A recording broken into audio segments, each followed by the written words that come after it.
सरकारी चरागाह थी जिसके अंदर जानवर चरा करते थे। हमारे यहाँ भी पंजाब में कुछ जगह होती हैं तो हम लोग कहते हैं शाम लाट है। सरकारी चरागाह में जानवर चरा करते थे। हज़रत उमर फारूक रदी अल्लाह ताला अन्हु के साहिबजादे सैयदना अब्दुल्ला इब्न उमर रदी अल्लाह ताला अन्हु ने भी एक ऊँट खरीद लिया। तो सब लोगों के जानवर सरकारी चरागाह में चरते थे, आपने भी अपना जानवर वहाँ चरने के लिए खाने पीने के लिए छोड़ दिया। वो जब ऊँट आया तो पतला था, कुछ दिनों के बाद वो फरबा हो गया, ताकतवर हो गया, मोटा ताज़ा हो गया। हज़रत सैयदना अब्दुल्ला इब्न उमर रदी अल्लाह ताला अन्हु ने बेचा तो वो डबल कीमत से भी ज़्यादा का बिका, क्योंकि पहले दुबला पतला था, अब मोटा ताज़ा फरबा हो गया।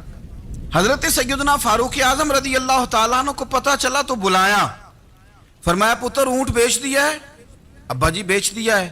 फरमाया कितने का खरीदा था? इतने का। बेचा कितने का? डबल कीमत बताई। फरमाया इस तरह करके असल रख ले और जो ऊपर मिली है मुझे दे दे। हुजूर आपने क्या करनी है? फरमाया मैं सरकारी खजाने में जमा करूंगा।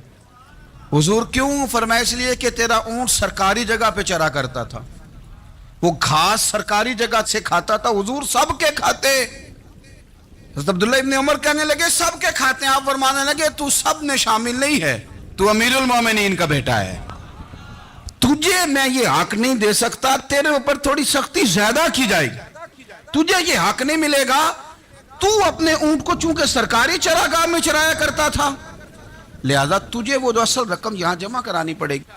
हजरत आसिम बिन उमर रदी अल्लाह ताला अन्हु, ये सैयदना फारूक आजम के बेटे थे, मिस्र गए तो लोगों को पता चला हजरत उमर के बेटे आए।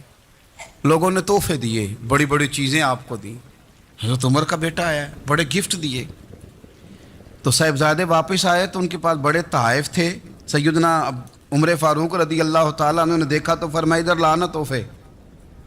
काबा जी लोगों ने मुझे दिए हैं। फरमाया तूने क्यों बताया था कि मैं अमीरुल मोमिनीन का बेटा हूं? का हुजूर उनको वैसे ही पता चल गया।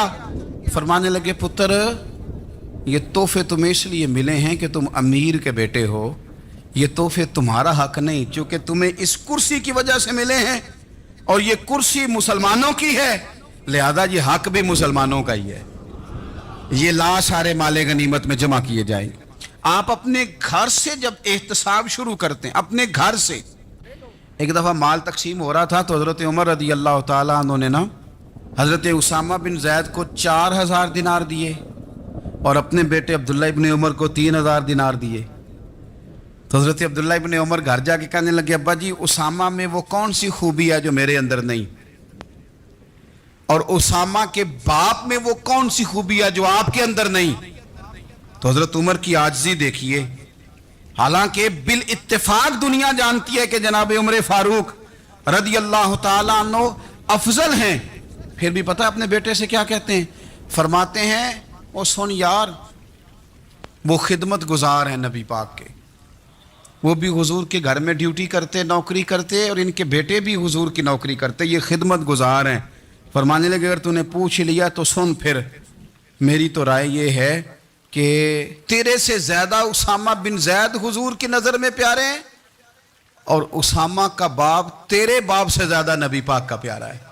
कोई कंपैरिजन करने नहीं दिया, बच्चों को किसी ऐसी जगह खड़े होने नहीं दिया। फरमाया ये वजह है, ये अंदाज है कि तू ज्यादा प्यारा है। हजरत उमर फारूक रदी अल्लाह ताला अन्हु पसंद नहीं करते थे, जरा बराबर भी पसंद नहीं करते थे कि कोई शख्स और माल आता तो अपने रिश्तेदारों को नवाजने से बचते। माले गनीमत आता है ना, हमारे यहाँ तो अल्लाह खैर करे जब कोई बंदा काउंसलर बनता है, चेयरमैन बनता है, तो ठेका किसको देता है? कोई चलो भतीजा मिल जाए, कोई भांजा मिल जाए, कोई छोटा भाई, उसे भी काम मिल जाता है साथ। नवाजने पे लोग आते हैं तो वो तलाश करते हैं कि कहाँ कहाँ को मेरा है, वो टेंडर ही उनके नाम के पास होते हैं जिनकी तरफ जरा नजर करम ज्यादा होती। हजरत उमर फारूक माल तकसीम कर रहे थे तो बेटी आगे कहने लगी अब्बा जी रिश्तेदारों का भी हक होता है, आप सबको देते हैं, आपके अपने आपके करीब ही नहीं आते। तो हजरत उमर फारूक ने क्या लफ्ज कहे, क्या हकीकत है, क्या हुसन है। फरमाने लगे पुत्र ये माल तेरे बाप का नहीं, मुसलमानों का है। जब तेरे बाप का जाती माल होगा तो अपने रिश्तेदारों को देगा, ये मुसलमानों का माल है, ये उसी हिसाब से तकसीम होगा जो अदल का हिसाब है, जो तराजू ठीक है। फरमाया तू मुझे ये मशवरा ना दे, ये मुसलमानों का माल, یہاں سے نظام احتساب شروع ہوتا ہے, یہاں سے انسان آگے بڑھتا ہے, اور پھر کوئی تکلف نہیں کسی پر حضرت عمر کا, کوئی چھوٹا ہے یا بڑا ہے. حضرت ابو سفیان رضی اللہ تعالیٰ عنہ سردار رہ چکے ہیں مکے کے, بڑے آدمی, لیکن نظام احتساب میں کوئی چھوٹا بڑا نہیں ہوتا. حضرت عمر فاروق مکہ مکرمہ گئے تو لوگوں نے کہا حضور جناب ابو سفیان نے نا گلی میں پتھر رکھے اور بہت سارے لوگوں کو رستوں میں تکلیف ہو رہی ہے. تو حضرت ابو سفیان رضی اللہ تعالیٰ عنہ سے بھی لوگ کہہ دیتے تو وہ بھی اٹھا دیتے, لیکن لوگوں نے چونکہ وہ سردار تھے, بڑے تھے, تو لوگوں نے ان سے کہا نہیں. حضرت عمر جب آئے تو کہا تو جناب عمر نے پرواہ نہیں کی, خود آئے جناب ابو سفیان سے کہا یہ پتھر آپ نے رکھے؟ کہا حضور ہاں. فرمایا یہ بھی اٹھائیے, یہ بھی اٹھائیے, یہ بھی اٹھائیے.